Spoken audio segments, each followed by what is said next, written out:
Hey everybody, it is Kira here again. And don't you love it? Because I do. I got ears. I got that too. Anyway, I started this video months and months and months ago. And as you will see in the video, that I got interrupted by a phone call from, at the time, he was my boyfriend. Now he is my husband. And one thing led to another, and I didn't end up finishing the video. I paused it when the phone call began, and I never ended up finishing it. And I can see myself in the reflection of that window in the kitchen, and it's freaking me out. So I'm just going to go close that window. Pooh! The curtains are closed. Instead of being professional and doing a whole new video, and I thought I'd just take it from where I left it when I got the phone call and finish off the video. Do you ever get the impression that you're getting a lot more passionate in a conversation about something than the person you're talking to? And then do you realize you're talking about fictional characters and you're getting really emotional about it? No, just me? Okay.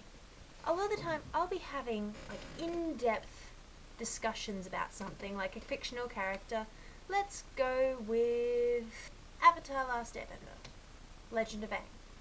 Me and my friend Princess Consuela Banana Hammock, which you can see in this video. Considering he's going to be the Riddler in the next Batman movie, then that's just more convenient. He's going to be unhinged, unstable, and so goddamn sexy. Stop filming me! Me and her used to have really in-depth discussions about it was usually two of the main characters. Zuko, because she was in love with him, and Katara, because Zatara was a very popular couple before season 3 was released in Australia, because that's where we are. Princess Consuela really wanted Zuko to end up with Katara. I didn't want that to happen. I wanted Aang to end up with Katara. Spoiler alert, he does. Anyway, so she would make all these, we would get into really in-depth arguments about Aang is too young for Katara, she has to be with Zuko because they have to get together because there has to be couples because that's how life works. And she would say Zuko has to be with Katara because if he can't be with Princess Consuela, he has to be with Katara. I didn't like that pairing at all, and when season 2 came around I said, no, I don't think that's going to happen. I think that Zuko's going to get with May. Spoiler alert, he does. But anyway, she didn't like that idea. She thought May was too annoying.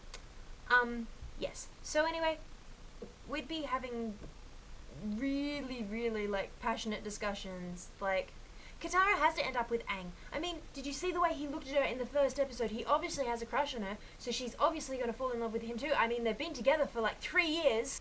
And she'd be like, no, Aang is way too young for Katara. Katara has to end up with Zuko because he's hot and she's pretty and they just have to end up together. But anyway, a lot of people who are watching this, feel free to just say, you have no life, you're getting so caught up in the make-believe world. It's like, well, yeah, you can say that because I know I get way too, sucked in and way too involved with these fictional characters who I feel like are my closest friends, even though they don't even know who I am. I do the same with everybody. I talk about YouTubers that I'm into. I talk about YouTubers that I watch and enjoy viewing. That I talk about them like they're my closest friends, even though they don't know who I am. And it makes me a little bit sad that they don't know who I am, because I do have no life. But anyway, yeah, I'm just one of those people, and a lot of the time, I was having a conversation one time with Not a Trained Ninja. I don't know if you have a YouTube channel anymore. I'm going to refer to you as Pressure. I was having a discussion with Pressure one time, and anyway, so we were sitting in TAFE, waiting for class to start, and we were discussing Sherlock. But anyway, so we were just sitting there waiting for class to start, and we were talking about the final episode of season 2, because this is how long ago it was. So we were sitting there, and because season 3 was coming back on, and we were talking about what we thought was going to happen, because Everybody will have seen it by now. If you haven't watched Sherlock yet and you're planning to, turn off the video now because there are going to be spoilers. There you go, you have been forewarned. When Sherlock jumps off the roof at the end of season 2 and John sees him dead, obviously, when he comes around the corner, we had huge discussions about... Excuse me. Okay, so that's where I ended last time. So I'm not going to worry about spoilers now, seeing as I think season 4 is on its way, you know, in 3 years, because that's how long it takes for them to make us another season. Anyway, season 3 had only just come out of Sherlock when I first made this. So I was worrying about spoilers, as you could see. So, Not a Trained Ninja and myself were giving back theories of how Sherlock escaped from jumping off the tower. So she thought that there was a doppelganger at the bottom of the building, because she noticed that Sherlock's shoes were different on the pavement after he jumped off the building, or so she thought. So her theory was that he jumped off and landed on like a lower story, but was still blocked by John by that building, and jumped down onto a ledge there, and there was someone else at the bottom pretending to be Sherlock. And then my theory was, Sherlock jumped, but, and also the doppelganger idea, he jumped off onto a ledge that was like not so John couldn't see, that was behind that building that was in front of John, so John couldn't see where Sherlock had landed, but he had landed on a ledge and gotten like inside and everything. And then there was a doppelganger at the bottom of the building, and that guy that knocks John over on the bicycle, or is John on the bicycle, right before he comes around the corner, I was thinking that he either had like a syringe or something, or like a little vial of that gas from that wolf episode that makes you see things and hear things, but it's like incredibly suggestive. Like if someone suggests, like Sherlock suggested, if you have the dog had red eyes, so John saw the dog with red eyes.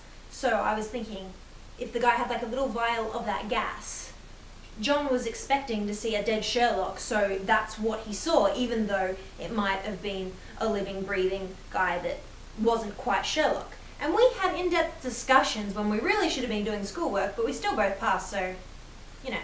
My point of this whole video is, I could have spent my time in class doing actual work. I could have spent my time now talking to you about something very important, like the current issues, like which Kardashian has the biggest butt, you know, real issues. I cannot think, obviously, you can tell that I don't really pay attention to real issues, because they are literally the only 2 things that I can think of right now that are actually current, and Kardashian isn't even that current. I could be talking about something worthwhile, really. And instead of talking about something worthwhile, I've been standing here for the last hour and a half, rambling on about stuff, which half isn't even going to make it into the video, so I've wasted my time and your time with something that doesn't really matter. But we still all get so sucked into these things just because it's something that appeals to us, it's more interesting than our own lives, or just because our own lives are so stressful and everything that we just need a release for a few hours. I lost my train of thought when I heard the bump in the night. The point is, everybody gets really in-depth and even has arguments over fictional characters and things that don't even exist. And you really shouldn't, because friendships have ended over this kind of stuff.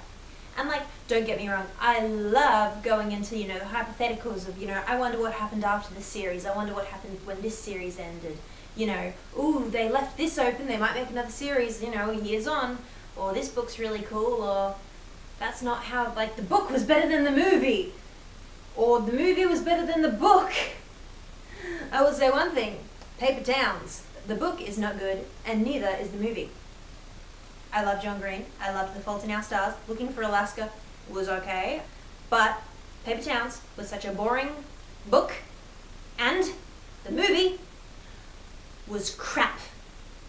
And I'm sorry to anybody who likes Cara Delevingne. I do not like her very much. First time I ever saw her was in Paper Towns. Then there is a moth flying around my camera. The second time I ever saw her was in Suicide Squad. she could have done that better. Like, everybody was giving her crap for the hula hips she did, but now that I know she was a succubus, that made sense. I didn't know she was a succubus. I thought she was a witch. That's why she's doing the seductive thing, and when she kisses guys, they turn into black blah blah blobs. Do you know how I found it out? My husband said something about her brother Incubus, and I'm like, well, if he's Incubus, she's a succubus. Because Incubus is the male version of a succubus. And now I've gone completely off topic, so it's time to end the video. Thanks everybody for watching. Please like and subscribe if you enjoyed this video, and please feel free to go and watch all my other videos and like them as well. And please give this video a thumbs up because that would help me so much. And I will see you next time.